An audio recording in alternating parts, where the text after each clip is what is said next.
Hello children, today we will be learning class 7, chapter 13, Life of the People in Maharashtra. Let's begin. The Hindvi Swaraj formed by Chhatrapati Shivaji Maharaj was a state for the people, founded with the noble intention of welfare of common people, removal of oppression and the protection of Maharashtra Dharma. In the period after Shivaji Maharaj, Maratha power spread to all parts of India. It lasted for about 150 years.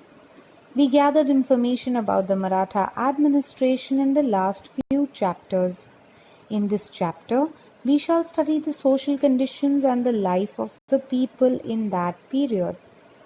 Social conditions. Agriculture and occupation based on agriculture was the major source of production at the village level. The Patil was responsible for the protection of the village and the Kulkarni handled the revenue. The Patil received land as Inam for his work as a Patil. He also received a part of the village revenue. The Balutedars were paid in kind, in the form of objects, food grains, etc., for the work they did for the village people. The village occupations were divided into Kali and Pandhari.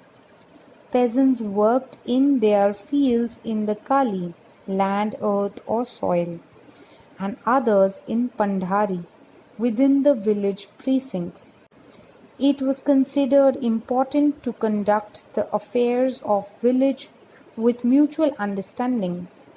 Joint family system was prevalent. Customs and traditions. Child marriages were prevalent. It was acceptable to have many wives. There are a few examples of widow marriages in this period. To perform the last rites, burning, burial and immersion methods were used as per tradition. Muhurta or auspicious occasions were sought for every little thing and also to open battles. People believed in dreams and omens. Anushtans were performed to avoid the wrath of gods and planets. Charitable deeds were also done for the same purpose. People believed in astrology. There was a lack of a scientific attitude and offerings to God, Navas, were considered more important than medical treatment. Standard of living. A majority of people lived in villages. The villages were mostly self-sufficient. Only salt had to be imported from other places. The needs of farmers were limited. They grew jawar, bajra, wheat, ragi, nachni, maize, rice and other grains in their fields. The daily diet consisted of bhakri, onion, chutney and an accompaniment. Barter system was used for everyday transactions. Village houses were simple mud and brick constructions. Vadas with 1 or 2 stories were seen in cities. Rice, dal, chapatis, vegetables, salad, milk and dahi products were mainly included in the rich people's diet. Men wore a dhoti, kurta, angarakha and mundes. Women wore 9-yard saris and blouses. Festivals. People celebrated Gudi Padwa, Nag Panchami, Bail Pola, Dasara, Diwali, Makar Sankrant, Holi, Eid and other festivals. In the Peshwa period, Ganeshotsva was celebrated in many homes. The Peshwa himself being a devotee of Ganesha, celebrations acquired importance. Every year these celebrations lasted from Brahmapad Chaturthi up to the Anant Chaturdashi. Dasara being considered as one of the 3.5 most auspicious occasions, many new things were started on this day. Weapons were offered, puja, and it was customary to cross the boundaries ceremoniously and distribute apta leaves on Dasara. The Marathas launched their campaigns after Dasara. During Diwali, Bali Pratipada and Bhau Beej celebrations had special importance. In most of the villages, fairs were held. Wrestling bouts were a common feature on the fairs, jatras. Goodies were raised to celebrate Gudi Padwa. Celebrations included entertainment programs like songs and dances. Tamasha was a popular form of entertainment. Education. Pathshalas and madrasas were the institutes that imparted education. Reading, writing, and arithmetic was taught at home. The Modi script was used in most transactions. Travels and communication. Transport was carried out by roads, through ghats and across bridges on rivers. Cloth, food grains, groceries were transported by loading them on the backs of bullocks. Small boats were used in rivers. Messengers and camel riders carried letters to and fro. Sports. Various sports were popular in this period. There were a means of entertainment. Wrestling and martial arts was very important. Malakham, Dandlathi, Dandpata, Bohati were practiced. Hututu, Kho-Kho, Atyapatya were the popular outdoor games, and chess, Ganjifa, dice were popular indoor games. Religion and conduct.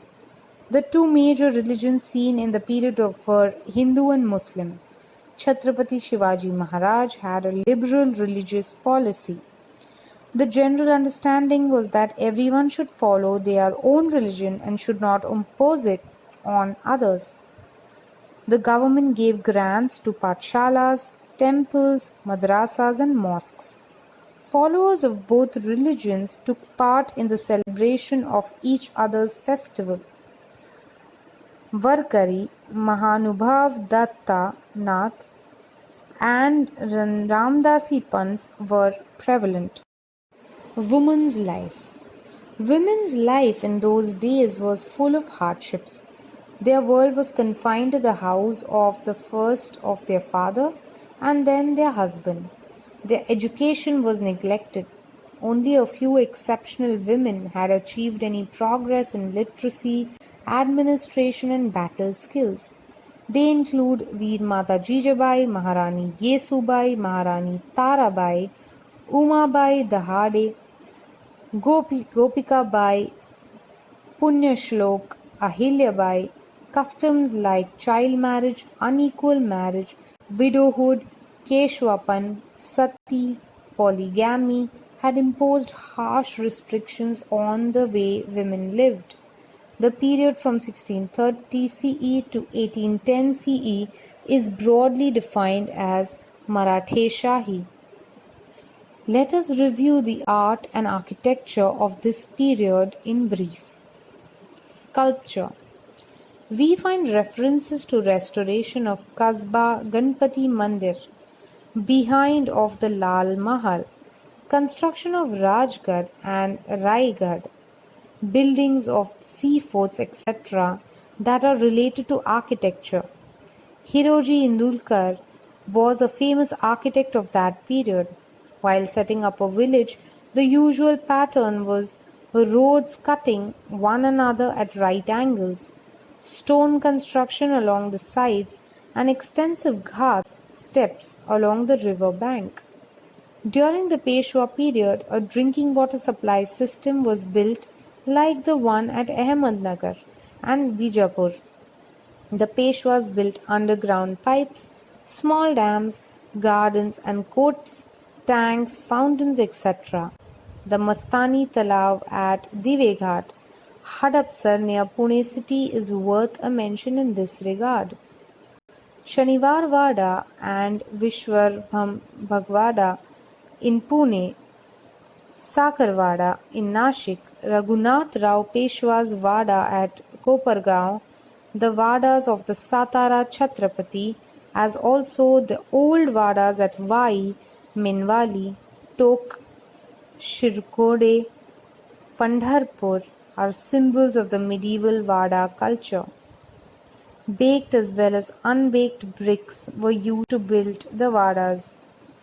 Wooden columns, rafts, boards, dressed stones, arcs, finely prepared lime, round tiles for the roof, mud and bamboo were also in the construction. The Vadas were decorated with sketches, paintings, wooden sculptures, and mirrors. Temples. The temples of this period are built in the Hemadpanthi style of the Grihaneshwar temple, Yadav period, the Shikhar of the Ambabai temple at Kolhapur, the temples on the Jyotiba hill, Shambhu Mahadev temple at Shikhar Sringapur, Griheshwar temple at Verul are excellent specimens of sculpture. The Bhavani Devi temple at Pratapgarh and the Saptakoshwar temple at Goa were built by Shivaji Maharaj. Other temples of the Peshwa period are the Kalaram temple at Nashik, the Shiva temple at Trimbakeshwar, the Shiva temples at Kaigaon and Tok on the confluence of the Godavari and Pravara, and the Mohini Raj temple at Nivasi. Ghats. Stone ghats were built on a river or at the confluence of rivers are characteristic of Marathe Shahi. The most remarkable specimen of a ghat is the one at Tok, Pravara Sangam on the confluence of the Godavari and Pravara. In a flight of steps, there would be one wide step at regular intervals. This would lend beauty to the entire ghat construction. Strong bastions were built at regular intervals so as to prevent damage due to water currents. Paintings. The paintings on the walls of Shanivar Vada are the important ones of the Peshwa period. Ragho, Tanaji, Anuparoro, Shivram Mankoji are some of the important painters of the period. The painter Gangaram Tanbhat was famous at the time of Savai Madhavrao Peshwa. The Peshwas encouraged paintings. Vadas in the Pune, Satara, Minwali, Nasik, Chandwad and Nipani regions during the Peshwa period had paintings on their walls. Temples at Pandeshwar, Murgaon, Pal, Binwadi, Pashan near Pune have paintings on the walls. The themes of those paintings were Dashavatara, Ganpati Shankar, Ram Panchayatana, mythological stories, Ramayana, Mahabharata festivals and so on. At Jamod in Vidarbha, Jin Charitra paintings adorned the Jain temple. Illustrations in the pothis, miniatures, portraits, scenes, etc. were also painted. Sculpture. Important specimens include the sculpture of the meetings between Malamma Desai and Shivaji Maharaj at the time of his Karnataka campaign. The sculpture at Bhuleshwar temple, including sculptures of individuals and animals, etc. Example, elephants, peacock, monkey.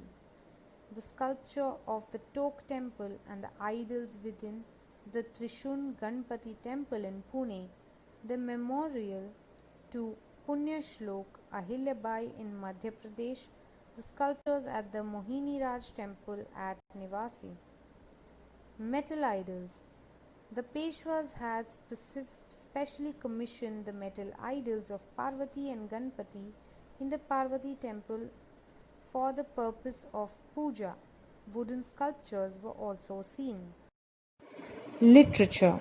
Important forms of literature include the composition of the sons, mythological narratives, tika literature, Ovi, Abhanga, treatises, narrative poems, biographies, artis of deities, povadas, bakhars, historical letters, etc.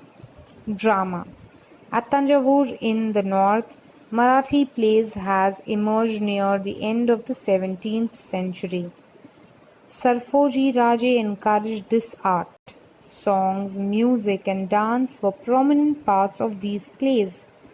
So far, we reviewed the medieval period of history and the rise of expansion of the Maratha power. Next time, we shall study the modern period. Thank you, children. That's all for today.